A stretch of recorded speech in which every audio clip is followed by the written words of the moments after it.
A new set of welfare changes is being rolled out, with the government saying the aim is to help more sick and disabled people move closer to work, while also reducing long-term benefit spending.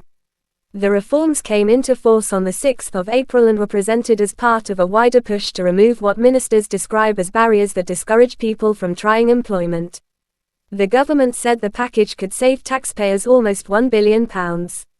One of the biggest changes is to the universal credit health element for new claimants.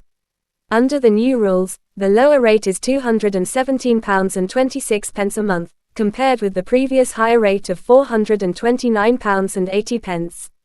Existing universal credit health claimants are not being moved onto the lower amount, and the higher rate is also being kept for people with the most severe lifelong conditions and those nearing the end of life. Alongside that, the government says more people will be offered voluntary employment support instead of simply being left outside the labor market. From the 8th of April, people with limited capability for work or work-related activity began receiving a new universal credit notification explaining what support is available and giving them the option to be contacted. That can lead to a conversation with a Pathways to Work advisor, who can point them towards programs such as Connect to Work, WorkWell, and local Trailblazer schemes. The wider plan also includes a £3.5 billion employment support package.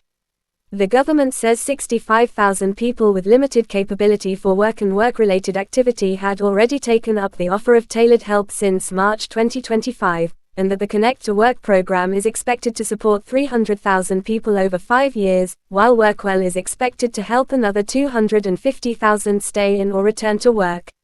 At the same time, ministers are presenting the reforms as part of a broader rebalancing of universal credit.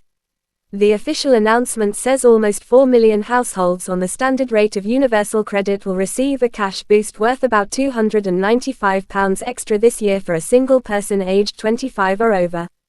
The monthly standard allowance rates from April 2026 are £338.58 for a single person under 25, £424.90 for a single person aged 25 or over, £528.34 for a couple under 25, and £666.97 for a couple where one or both partners are 25 or over. So the overall message is that the government is trying to reshape welfare in two directions at once, lowering health-related support for some new universal credit claimants, while putting more emphasis on personalized help to move people towards employment. Supporters will see that as an attempt to reduce inactivity and make the system more work-focused. Critics are likely to focus on the lower health element and ask whether reduced financial support can really be balanced out by advice and employment programs alone.